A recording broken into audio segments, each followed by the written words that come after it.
En mars 1889, un homme est venu voir Helena Blavatsky à Londres. Il avait environ 45 ans, le visage marqué, les yeux tristes. Il s'est assis en face d'elle et il a dit « Madame Blavatsky, je crois que j'ai raté ma vie. Je sens que je suis venu ici avec une mission, quelque chose d'important à faire. Mais j'ai passé 45 ans à me distraire, à fuir, à jouer petit. Et maintenant, je sens que c'est trop tard. Qu'est-ce qui va m'arriver quand je mourrai? Est-ce que je serai punie pour avoir échoué? » Helena l'a regardé avec compassion. Elle a pris sa main, elle a dit « Tu n'as pas échoué, pas encore. Tant que tu es vivant, il y a encore du temps. Et même si tu mourrais demain sans accomplir ta mission, tu ne serais pas puni. La loi du karma n'est pas une punition, c'est un enseignement. Laisse-moi te raconter ce que les Mahatmas m'ont révélé sur les âmes qui ne réussissent pas à accomplir leur mission terrestre. » L'homme a pleuré, de soulagement, d'espoir. Pour la première fois depuis des années, il sentait qu'il n'était pas condamné, qu'il avait encore une chance, qu'il n'était pas trop tard. Si vous êtes ici, c'est que vous vous posez peut-être la même question. Vous sentez que vous êtes venu sur Terre avec une mission, un but, quelque chose d'important à accomplir. Mais la vie vous a distraite. Vous avez pris des détours. Vous avez fui vos peurs. Vous vous êtes conformé. Et maintenant, vous regardez en arrière et vous pensez « Ai-je raté ma vie? Ai-je échoué dans ma mission? Qu'est-ce qui m'attend après la mort si je n'ai pas accompli ce que je devais accomplir ?» Dans les minutes qui suivent, vous allez découvrir ce que le Mahatma Kuthumi a révélé à Helena Blavatsky sur ce qui arrive vraiment aux âmes qui ne réussissent pas à accomplir leur mission terrestre. Les 4 raisons pour lesquelles les âmes échouent. Ce qui se passe dans le hall du jugement après la mort. Et surtout, comment reconnaître si vous êtes en train d'échouer et comment revenir sur le chemin avant qu'il ne soit trop tard. Mais d'abord, il faut comprendre quelque chose de fondamental. Qu'est-ce qu'une mission d'âme exactement? Kuthumi a expliqué à Helena, avant chaque incarnation, l'âme rencontre ses guides spirituels et les seigneurs du karma dans la chambre du contrat. Ensemble, ils négocient les termes de la prochaine vie. La famille de naissance, les talents naturels, les défis principaux et la mission d'âme. La mission d'âme est toujours double. Il y a la mission personnelle et la mission collective. La mission personnelle concerne votre propre évolution, les leçons que vous devez apprendre, le karma que vous devez équilibrer, les qualités que vous devez développer. La mission collective concerne ce que vous êtes venu donner au monde, votre contribution unique. Le service que vous êtes venu offrir à l'humanité. Les 2 missions sont importantes. Mais la mission collective n'est possible que si vous accomplissez d'abord une partie significative de votre mission personnelle. Car vous ne pouvez pas donner ce que vous n'avez pas. Vous ne pouvez pas enseigner ce que vous n'avez pas appris. Vous ne pouvez pas guérir les autres si vous êtes vous-même brisé. Helena a demandé « Mais comment une âme peut-elle échouer si elle a accepté le contrat avant de naître ?» Le maître a révélé « Parce que le contrat n'est pas un programme rigide. C'est un plan flexible. L'âme a le libre arbitre. Elle peut choisir de suivre le plan ou de s'en écarter. Et malheureusement, beaucoup d'âmes s'en écartent, pour différentes raisons. » Kuthumi a enseigné les 4 raisons principales de l'échec de mission. Première raison, l'oubli total. Le maître a expliqué, quand une âme s'incarne, elle passe par le voile de l'oubli. Elle oublie qui elle est vraiment. Elle oublie d'où elle vient. Elle oublie pourquoi elle est venue. C'est nécessaire. Car si elle se souvenait de tout, l'incarnation ne serait pas un vrai test. Ce serait comme passer un examen en ayant toutes les réponses. Mais certaines âmes oublient tellement profondément qu'elles ne se réveillent jamais. Elles vivent toute leur vie comme des somnambules. Elles suivent les programmes de la société. Elles font ce que tout le monde fait. Elles ne questionnent jamais. Elles ne cherchent jamais, elles ne se souviennent jamais qu'elles sont venues ici pour quelque chose de plus grand. Ces âmes vivent, travaillent, se marient, ont des enfants, vieillissent, meurent, sans jamais se réveiller, sans jamais se souvenir, sans jamais accomplir leur mission. Et quand elles meurent, elles sont choquées. Car de l'autre côté du voile, elles se souviennent soudainement. Et elles réalisent « J'ai dormi toute ma vie, j'ai raté ma chance ». Kuthumi a dit « Ces âmes ne sont pas punies, mais elles ressentent un profond regret, une tristesse immense, et elles demandent généralement à se réincarner rapidement pour essayer à nouveau, souvent dans des circonstances similaires, pour avoir une deuxième chance de se réveiller. Deuxième raison, la peur du jugement et de la différence. Le maître a révélé « Beaucoup d'âmes se réveillent, elles sentent leur mission, elles entendent l'appel de leur âme. Mais elles ont peur, peur de ce que les autres vont penser, peur d'être rejetées, peur d'être différentes, peur d'échouer. Alors elles étouffent l'appel, elles se conforment, elles choisissent la sécurité plutôt que l'authenticité. Elles choisissent l'approbation plutôt que la vérité. Elles se disent « Je vais faire ma mission plus tard, quand j'aurai plus d'argent, quand mes enfants seront grands, quand je serai à la retraite. » Mais plus tard ne vient jamais. Elena connaissait bien cela. Elle avait vu tant de gens avec des dons extraordinaires, des visions, des capacités, des messages à transmettre. Mais ils les cachaient, par peur, par honte, par besoin d'appartenir. Et leurs dons se desséchaient, non utilisés, gaspillés. Kuthumi a dit « Ces âmes souffrent terriblement pendant leur vie, car elles savent qu'elles trahissent leur âme. Elles savent qu'elles vivent une vie fausse, et cette dissonance les ronge de l'intérieur. Elles tombent malades, elles dépriment, elles s'engourdissent avec des addictions, car vivre contre son âme est la pire torture qui soit.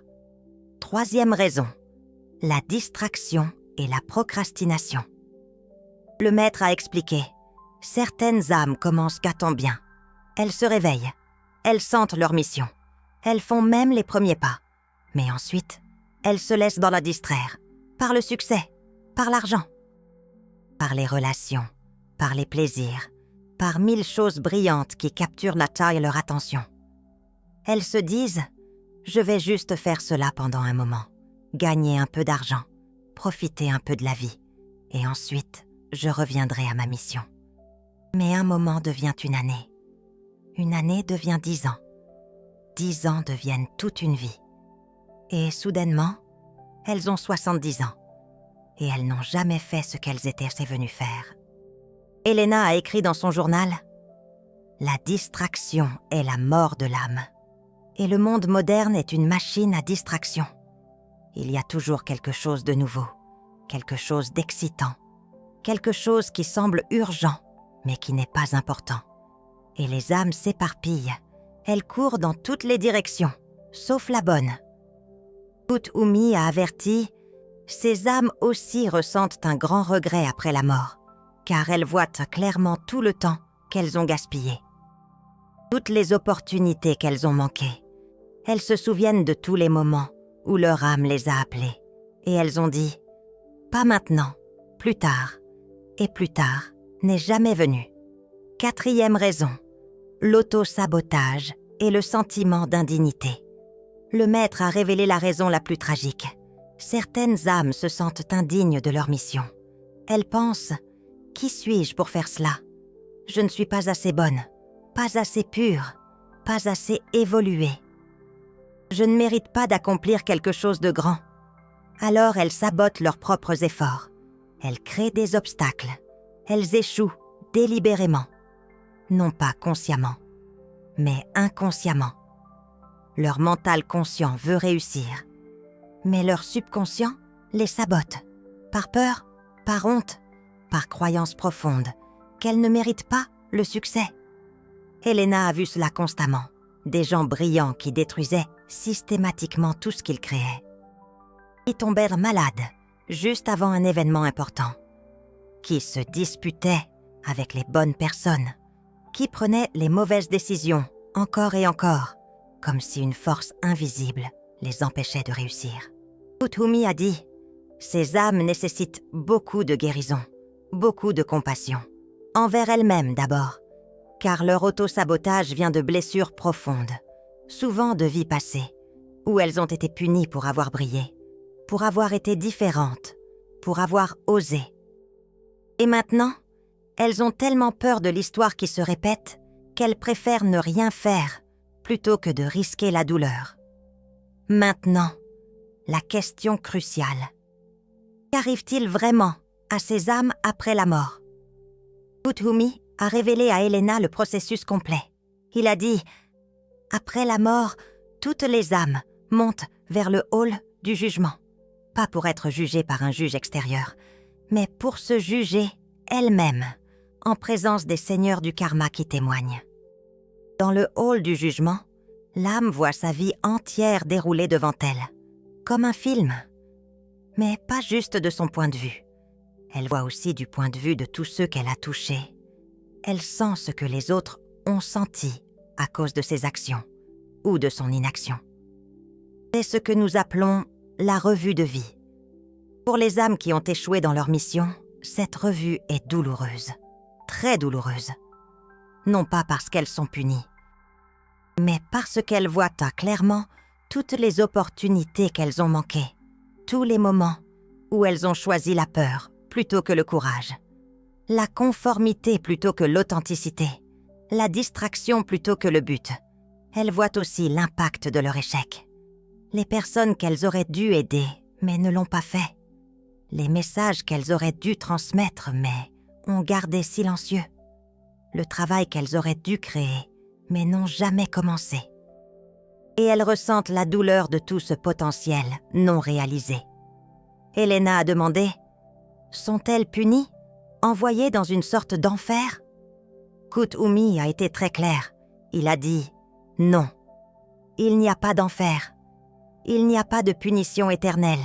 Il y a seulement des conséquences naturelles et des opportunités d'apprentissage. » Les seigneurs du karma proposent généralement 3 options à l'âme qui a échoué. Première option, la réincarnation immédiate avec une mission similaire. Le maître a expliqué, l'âme peut choisir de se réincarner rapidement, souvent dans des circonstances très similaires à sa vie précédente. Même famille parfois, même environnement, même défi. Mais cette fois, avec une conscience légèrement plus claire, un sentiment légèrement plus fort de sa mission. C'est comme redoubler une classe à l'école. Vous repassez le même test, mais avec l'expérience de l'avoir déjà raté une fois. Alors vous savez où sont les pièges, où vous avez échoué avant. Et vous pouvez faire de meilleurs choix cette fois. Deuxième option, le séjour prolongé dans les plans intermédiaires pour guérison. Kuthumi a dit « Si l'échec était dû à des blessures profondes, à des traumas non guéris, à des patterns inconscients, l'âme peut choisir de rester dans les plans intermédiaires pour un temps. Pas pour se punir, mais pour se guérir. Dans ces plans, l'âme travaille avec des guides guérisseurs. Elle explore ses blessures, comprend ses patterns, libère ses peurs. Pardonne, apprend, grandit. Et quand elle est prête, quand elle est guérie, elle redescend pour une nouvelle incarnation. Cette fois, plus forte, plus consciente, plus préparée. Troisième option, l'acceptation de leçons, plus difficile dans la prochaine vie. Le maître a révélé certaines âmes, voyant clairement qu'elles ont échoué par faiblesse, par lâcheté, par complaisance, choisissent volontairement une vie plus difficile la prochaine fois. Une vie qui les forcera à être courageuses, à sortir de leur confort, à affronter leurs peurs. Par exemple, une âme qui a échoué parce qu'elle avait trop peur du jugement peut choisir de naître avec une différence visible, une marque, une condition, quelque chose qui la forcera à faire face au jugement dès l'enfance. Pour développer le courage qu'elle n'avait pas dans la vie précédente, ce n'est pas une punition, c'est un choix conscient, un défi auto-imposé, comme un athlète qui choisit des poids plus lourds pour devenir plus fort. Mais Kuthumi a aussi donné une nouvelle cruciale. Il a dit « Elena, la plupart des gens ne réalisent pas qu'il n'est jamais trop tard. Tant qu'ils sont vivants, ils peuvent encore corriger le cours, même à 80 ans, même à 90 ans, même sur leur lit de mort, car la mission d'âme n'est pas toujours un grand projet externe. Parfois, la mission est intérieure. Apprendre le pardon, développer la compassion, lâcher prise de l'ego, accepter la vulnérabilité. Ces missions peuvent être accomplies en un instant, si l'âme est prête. Elena a demandé « Comment quelqu'un peut-il savoir s'il est en train d'échouer dans sa mission ?» Le maître a donné 5 signes d'avertissement. Premier signe, vous vous sentez chroniquement insatisfaite, sans raison externe. Kuthumi a dit « Quand vous vivez contre votre mission, votre âme vous envoie des signaux. » Le premier signal est une insatisfaction profonde. Vous avez peut-être tout ce que la société dit que vous devriez vouloir. Mais vous vous sentez vide, creuse, comme si quelque chose manquait mais vous ne savez pas quoi. C'est votre âme qui pleure. Elle sait que vous n'êtes pas sur le bon chemin. Elle essaie de vous réveiller. Écoutez-la. Deuxième signe. Vous tombez malade de manière répétée ou chronique. Le maître a expliqué. Le corps ne ment jamais. Quand vous trahissez votre âme, votre corps se rebelle. Il tombe malade, encore et encore.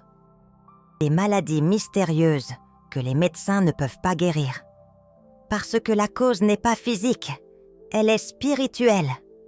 Votre corps vous dit « Arrête, ce chemin n'est pas le bon. Change de direction avant qu'il ne soit trop tard. » Troisième signe, vous avez besoin de vous engourdir constamment. Kuthumi a révélé « Vivre contre son âme est si douloureux que les gens doivent s'engourdir pour le supporter. Alcool, drogue, nourriture excessive, sexe compulsif, travail obsessionnel, divertissement constant. N'importe quoi pour ne pas sentir la douleur de l'âme. Si vous ne pouvez pas rester seul dans le silence sans devenir anxieuse, c'est un signe. Votre âme essaie de vous parler et vous fuyez sa voix. Quatrième, signe. Vous avez des rêves récurrents d'échecs ou de poursuites. Le maître a enseigné. L'âme parle souvent à travers les rêves. Si vous rêvez constamment que vous ratez un train, que vous échouez à un examen, que quelque chose vous poursuit et vous ne pouvez pas courir. Ces rêves vous disent « Tu rates ta mission. Le temps passe. Réveille-toi. » Cinquième signe. Vous sentez un appel constant que vous ignorez. Kuthumi a dit « La plupart des gens savent. Au fond, ils savent ce qu'ils devraient en faire, ce qu'ils sont venus faire. Il y a une voix petite, mais persistante, qui les appelle. Vers une direction, vers un travail, vers un mode de vie, vers leur vérité. Mais ils l'ignorent. Ils trouvent 1000 excuses. Pas maintenant. Pas assez d'argent. Pas assez de temps. Pas assez de courage. Et cette voix devient de plus en plus faible, jusqu'à ce qu'elle se taise complètement. Et c'est le moment le plus dangereux, quand l'âme arrête de vous appeler, parce qu'elle a abandonné l'espoir que vous allez écouter. Si vous reconnaissez ces signes, il n'est pas trop tard. Kuthumi a enseigné à Elena un protocole de récupération de mission en 5 étapes. Étape 1. Admettez honnêtement où vous êtes. Arrêtez de vous mentir. Arrêtez de prétendre que tout va bien. Admettez. Je ne suis pas sur le bon chemin. Je me suis égarée. J'ai eu peur. Je me suis distraite. Mais je veux revenir. L'honnêteté radicale est le premier pas. Étape 2. Demandez à votre âme de vous montrer le chemin. Méditez quotidiennement. Demandez « Âme, montre-moi ma mission. Montre-moi le chemin. Que dois-je faire maintenant ?» Et écoutez. La réponse viendra. Pas toujours en mots.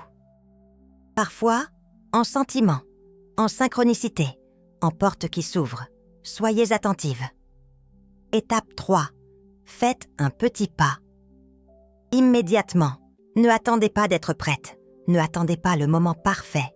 Faites un petit pas aujourd'hui, maintenant.